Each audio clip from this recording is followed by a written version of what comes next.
Hi, konnichiwa. Today we're going to talk about passives.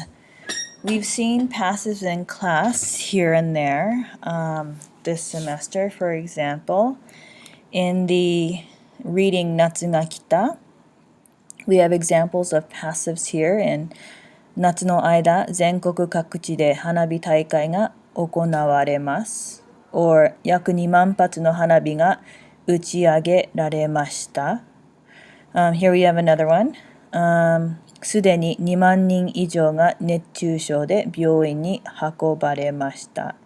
And in our most recent reading, 季節 we have here, 現在では一年中食べられるようになりました。So here and there we've seen examples of passives without knowing it. So let's begin with describing what a passive is. So there are two kinds of voice that you can say that are used. Generally two types. One's called active voice. The other is called passive voice. So here I have examples of an active voice sentence. I read a book. I'm doing the reading. Whereas the passive version of the same sentence would be the book was read by me. Okay.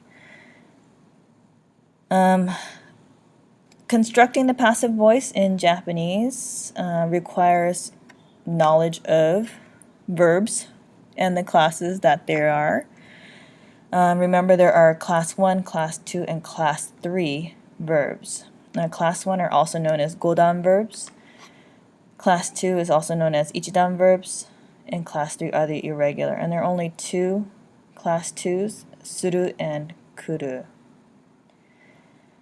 So the construction here is, for class 1 verbs like kaku, you take the root in the a column and add reru.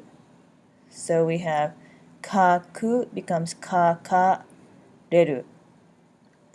Ka-u becomes kawareru. And the polite forms would be kakaremasu and kawaremasu. For the class 2 or ichidan verbs like taberu, the construction is you take the root and add rareru. So taberu becomes taberareru. Miru becomes mirareru. The polite forms would be taberaremasu and miraremasu. For the class 3 irregulars, you just need to remember suru becomes sareru or saremasu in the polite form, and kuru becomes korareru. So it's not kurareru but korareru or koraremasu. Okay. Note here that some verbs cannot be turned into a passive. I'll tell you when that's the case. Two that I want you to know are wakaru, to understand, and iru, to need. They cannot become passive voice. So using passive, the normal, most basic structure is noun 1, wa or ga, noun 2, then ni or kara, then the passive form of the verb. Here are some examples from your textbook. Hayashi-san wa sono otoko ni nagurareta. Mr. Hayashi was beaten by that man. Okay. The second one is この家は17世紀に建てられた. So, 建てる becomes 建てられた.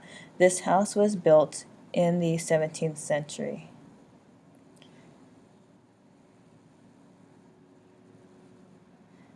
There's something called the adversative passive or the indirect passive.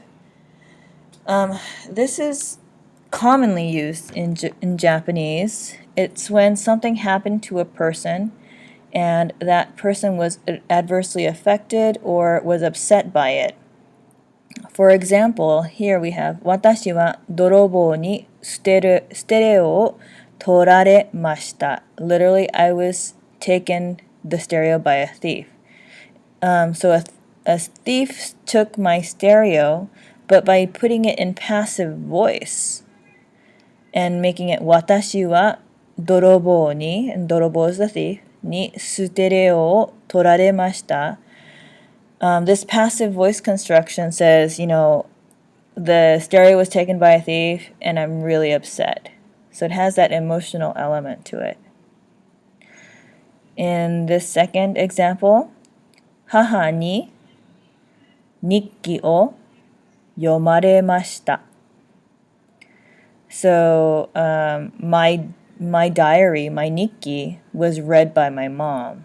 And again, by putting this construction in this passive voice, not only are you saying that the journal or diary was read by your mother, or my mother, but it upset me.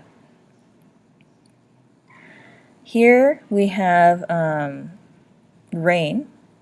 私たちは雨に降られました. And instead of saying it just rained, 雨が降りました, by putting it in passive voice, essentially you're saying you were upset or bummed out that it rained. And this last one is 赤ちゃんに泣かれました. And again, a baby cried, and because it cried, it upset me, it bothered me. Now besides the regular passive voice and now this indirect passive where you're showing that you're upset or just affected by it, honorifics are also used commonly in Japanese to express respect, what's known as honorifics. And so here we have an example. 先生は黒板にご自分のお名前を書かれました. Instead of using 名前を書きました, which would be the regular way of saying it, by using 書かれました, the passive voice construction, you're showing respect and honor to that sensei. Here we have a second example. 社長はもうこのレポートを読まれましたか? Okay. Instead of using 読みましたか, 読まれましたか is the passive voice construction. And so by using the passive voice, you're showing respect or honor to the president of the company, the 社長.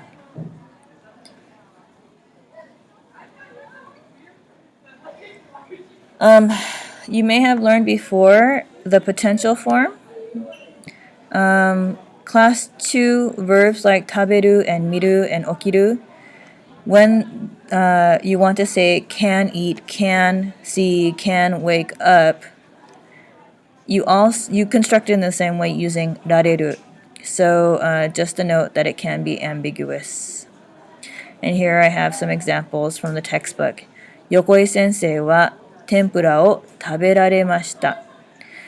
So it could be one, the honorific use. So instead of saying Yokoi sensei wa tempura o tabemashita, by using taberaremashita, you're showing honor or respect.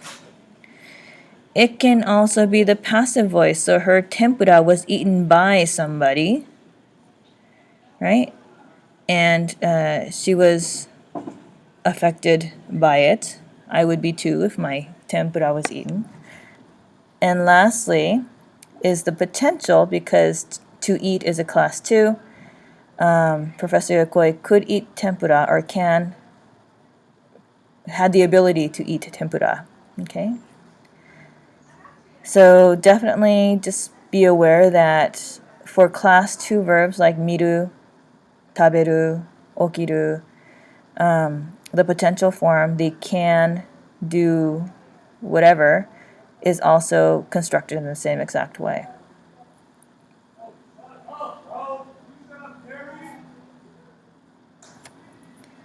So here we have some exercises. So changing to passive voice, remember you have to consider what class the verb is, class 1, class 2, or class 3.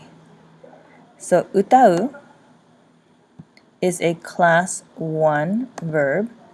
So we need to change the u to wa. So 歌う becomes 歌われる. Okay, 歌われます. 呼ぶ likewise is a class 1 verb. Therefore, 呼ぶ becomes 呼ばれます. Okay.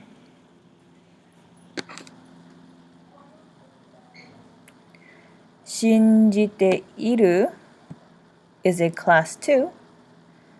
So, 信じていられます. Okay, so you just replace る with られる. And here, 行っている行っていられます。Okay, いられています。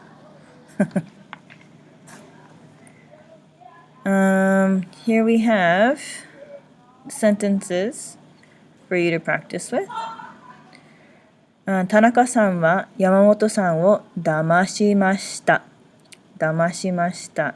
So you want to change it so that it says Yamamoto-san first. So Yamamoto-san was deceived by Tanaka-san. And recall this construction is here.